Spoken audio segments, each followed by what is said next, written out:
যায় এই নাশাদের বাড়ি ঘরে রে দেখে দিতে যায় এই নাশাদের বাড়ি ঘরে রে আসবো না ফিরে মনের সুখে দেখিতে দাও গো এই না বাড়ি ঘর জোরে বলেন মারহাবা।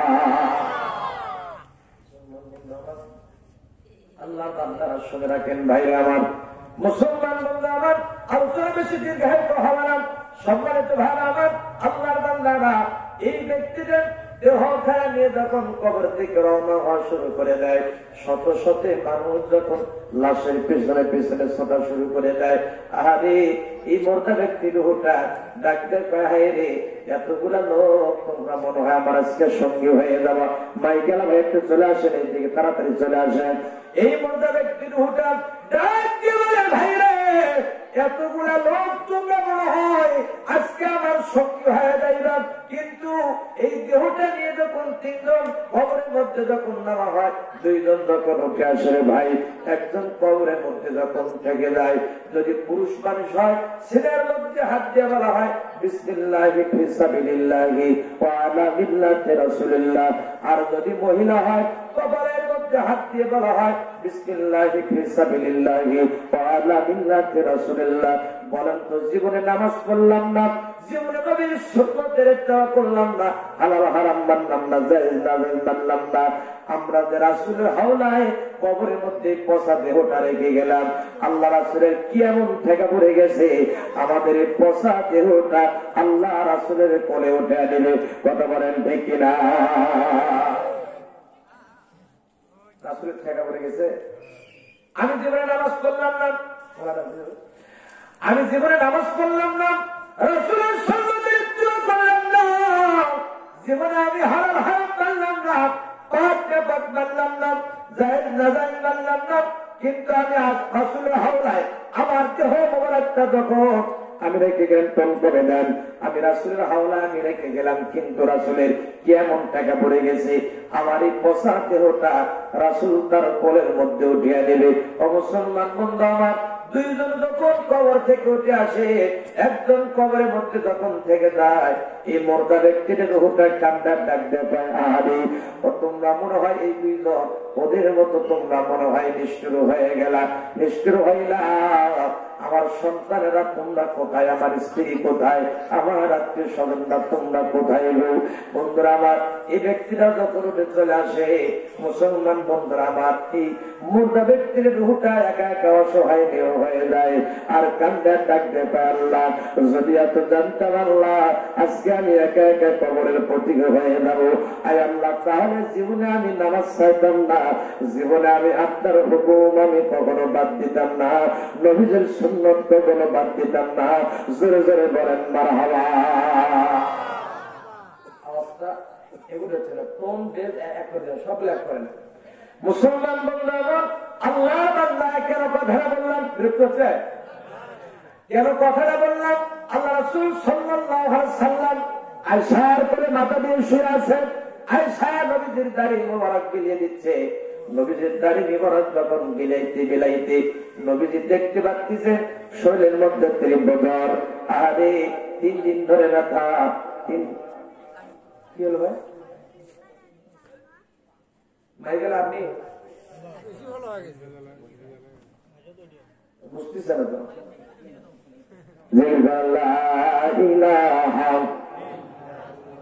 কি বুঝছেন?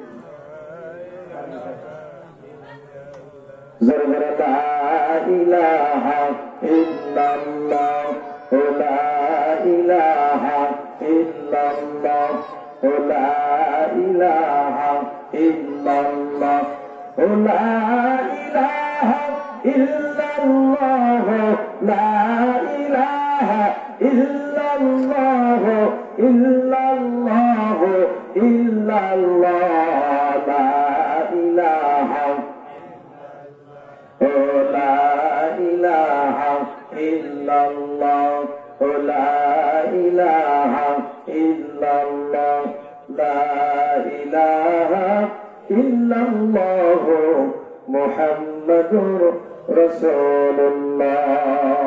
পরে সাল্লাল্লাহু আওয়াজ করে দেন, একটু করে দেন। হ্যাঁ, কবর আপনি করুন, আওয়াজ করে দেন, আওয়াজ করে একটু, হ্যাঁ, আওয়াজ করে দেন। সম্মানিত মুসলমান ভাইরা আমার, আল্লাহর বান্দারা শুনে রাখে, কেন কথাটা বললাম? আল্লাহ রাসূল সাল্লাল্লাহু আলাইহি সাল্লাম আয়েশার কোলে মাথা দিয়ে শুয়ে আছে। আয়েশা নবীজির দাড়ি মোবারক বিলিয়ে দিচ্ছে, কিন্তু আয়েশা দেখতে পাচ্ছেন আহারে নবীদের এই যে শরীরের মধ্যে তীব্র জ্বর, আর যে গরিব বন্ধুরা আমার শরীরের মধ্যে বন্ধুরা আমার 3 দিন ধরে জ্বর হইতেছে, বুকের মধ্যে ব্যথা। নবীকে ডাক দেয়, ইয়া রাসূলুল্লাহ, ইয়া হাবিবাল্লাহ, আপনি কেন এরকম করতেছেন? একবার হুঁশ হারিয়ে যাচ্ছে আর একবার হুঁশ আসতেছে। নবী গো, কেন আপনি এরকম করতেছেন? নবী রাসূল সাল্লাল্লাহু আলাইহি সাল্লাম ডাক দেয়, আয়েশা রে, আমি নবী মনে হয় আর বাঁচবো না, ডাক্কান আমাকে প্রস্থান হতে হবে, প্রস্থান হতে হবে। জোরে জোরে বলেন মারহাবা। এই কথা বলার সঙ্গে সঙ্গে নবী মুহাম্মদ সাল্লাল্লাহু আলাইহি সাল্লাম হুঁশিয়ারি ফেললেন। হুঁশিয়ারি ফেরার সঙ্গে সঙ্গে মা ফাতেমার কাছে সংবাদ দেওয়া হলো। মা ফাতেমা দৌড় দিয়ে যখন চলে আসলো নবীদের বাড়িতে, চলে আসার পর ডাকতে কয়, ইয়া রাসূলুল্লাহ, ইয়া হাবিবাল্লাহ, আপনার কি হয়েছে? আপনি কেন হুঁশ হারিয়ে যাচ্ছি? আপনার শরীরের মধ্যে তীব্র জ্বর, আপনার বুকের মধ্যে ব্যথা। নবী গো, কি জন্য আপনি এত কান্না করতেছেন বুঝতে পারি না। মা ফাতেমা আব্বা আব্বা বলে কান্না শুরু করে দিল। আহারে কান্দে কান্দে অস্থির হয়ে গেল। নবী মুহাম্মদ সাল্লাল্লাহু আলাইহি সাল্লামের যে মাত্র হুঁশ ফিরে আসলো, ডাক্তার কয়, মা গো, কেন তুমি কান্না করো? মা, কেন কান্না করো? তোমার কানটা আমার মুখ মুবারকের কাছে এনে দাও। যেই মাত্র ফাতেমার কানটা নবীজির মুখ মুবারকের কাছে যেই মাত্র এনে দিয়েছে, আনার সঙ্গে সঙ্গে নবীজি আমার কি যেন বললেন, বলার সঙ্গে সঙ্গে অমনি ফাতেমার কান্না বন্ধ হয়ে গেল। জোরে জোরে বলেন মারহাবা। এটাই বললেন, মা, ও মা, কান্দো না, মাগো ফাতেমা, তুমি কান্দো না। আমি নবী বলে দিলাম, আমি মারা যাওয়ার 6 মাস পর কবরের মধ্যে তোমার সাথে আমার প্রথম দিদার হয়ে যাবে।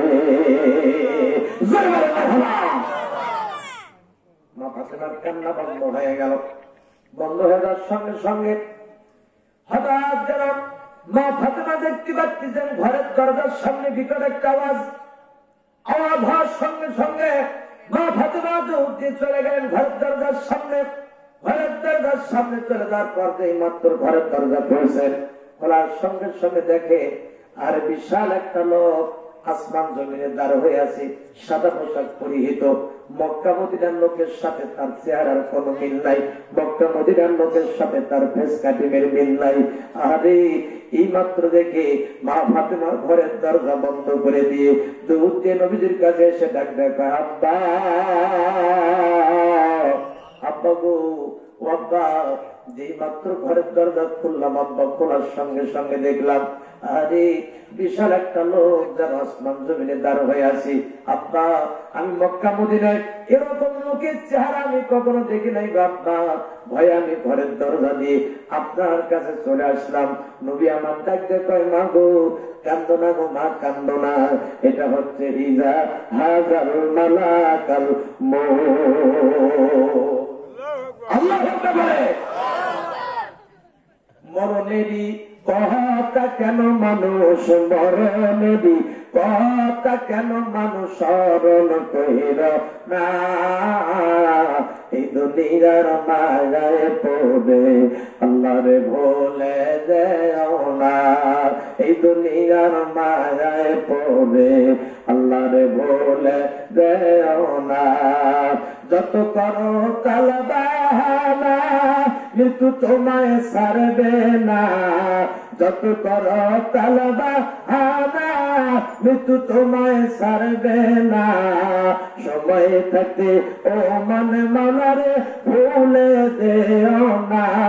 মরণের কথা কথা কেন মানুষ মরণে দু কথা কেন মানুষ স্মরণ করিল না এই দুনিয়ার মায়ায় পড়ে আল্লাহরে ভুলে দেও না এই দুনিয়ার মায়ায় আল্লাহরে ভুলে দেও না এক সেকেন্ডের নাই ভরসা তোমার মনে কত আশা এক সেকেন্ডের নাই ভরসা তোমার মনে কত আশা সব সারিয়া খালি হাতে হইবে রওনা মরণের কথা কেন মানুষ মরণের কথা কেন মানুষ স্মরণ কইরা না এই দুনিয়ার মায়ায় পড়ে আল্লাহরে ভুলে দেও না জোরে বলেন মারহাবা। ও মা বোনেরা, যেহেতু আপনাদের জায়গা হচ্ছে না মা, একটু ছেড়ে ছেড়ে বসেন না। যেহেতু আপনাদের জায়গা হচ্ছে না, ছেড়ে ছেড়ে বসেন। বন্ধুরা আমার, এই কথা বলার সঙ্গে সঙ্গে বৃক্ষরা এই কথা বলার সঙ্গে সঙ্গে নবীজি আমার ডাকতে কয় মা গো, এটা অন্য কেউ নয়, এটা হচ্ছে ইজা হাজাল মালাকাল মউত। আল্লাহ পাক আমার জন্য আজরাইল সাল্লাম আমার কাছে পাঠিয়ে দিয়েছে। আমি নবী মনে হয় বাঁচবো না, ডাক্কান ডাক্কান আমাকে প্রস্থান হতে হবে। এ মুসলমান বন্ধু, নয়নপুরের বাবাজিরা, আমার দরদের বন্ধু রে, আল্লাহর বান্দারা, এবার ফাতিমা ডাক দিয়ে বলেন, ও আব্বা আব্বা জান, আমি আজরাইলকে ঘরের মধ্যে আসতে দিব না আব্বা। নবী আমার ডাক দেবায়, মা ফাতিমা রে, তুমি যত ঘরের দরজা জানালা বন্ধ করে দাও না কেন, ও মা, আল্লাহ পাক আজরাইলকে এমন একটা ক্ষমতা দিয়েছে, আল্লাহ রব্বুল আলামিন এমন একটা আজরাইলকে ক্ষমতা দিয়েছে, যত ঘরের দরজা বন্ধ করে দাও অলরেডি আজরাইল সাল্লাম ঘরের মধ্যে প্রবেশ করবে। জোরে বলেন মারহাবা। কথাবার্তা বলতে আজরাইল সাল্লাম সালাম দিয়ে ঘরের মধ্যে প্রবেশ করলেন।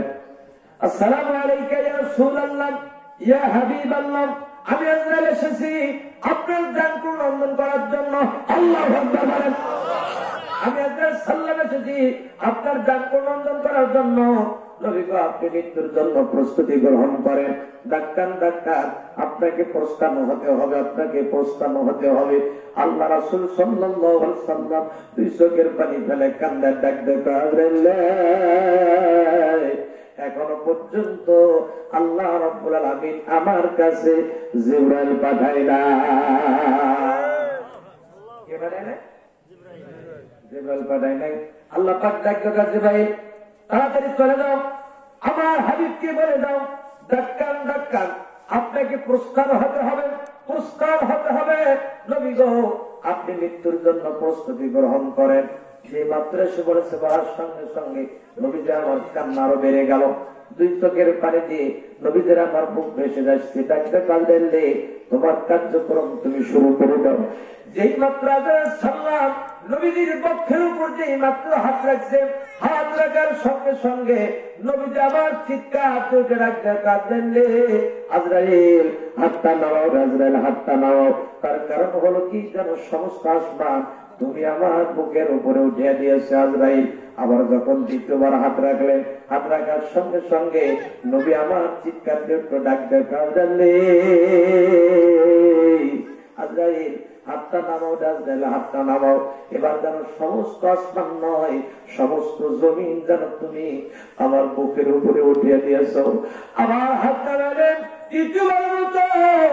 আবার যখন নবীজির বুকের উপর হাত রাখলেন, হাত রাখার সঙ্গে সঙ্গে নবীজি আবার চিৎকার দিয়ে ডাকতে পারলেন, হাতটা নামাও, আজরাইল হাতটা নামাও। তার কারণ এবার যেন সমস্ত আসমান নয়, সমস্ত জমিন নয়, সমস্ত পৃথিবী যেন তুমি আমার বুকের উপরে উঠে দিয়েছ আজরাইল। এই যদি হয় মৃত্যুর যন্ত্রণা, এই যদি হয় মৃত্যুর কষ্ট, যত মৃত্যুর যন্ত্রণা পৃথিবীর যত মৃত্যুর যন্ত্রণা আছে, সব মৃত্যুর যন্ত্রণা তুমি আমাকে দাও, কিন্তু আমার গুনাহগার উম্মতের উপরে এত মৃত্যুর যন্ত্রণা তুমি নিও না। আর আল্লাহু আকবার। নবীজি যখন জান কন্দন হয়ে গেল, সমস্তখানে সংবাদ পৌঁছে গেল, নবী আমার নাই, বকর কান্দে, উমর কান্দে, ওসমান কান্দে, আলী কান্দে। নবীজির কবর খুঁড়েছিলেন যার নাম ছিল আবু জার গিফারি। আল্লাহু আকবার বলে। আবু জার গিফারি নবীজির কবর খনন করে আর দুই চোখের পানি ফেলে ফেলে কান্না করে, ডাকতে কয় নবী গো, আপনার কাকে নিয়ে বাঁচবো গো নবীজি, আমরা কাকে নিয়ে থাকবো, আর আমরা আমাদের কাছে থেকে কি লাভ হবে, এই বলে কান্দে বন্ধুরে। নবীজি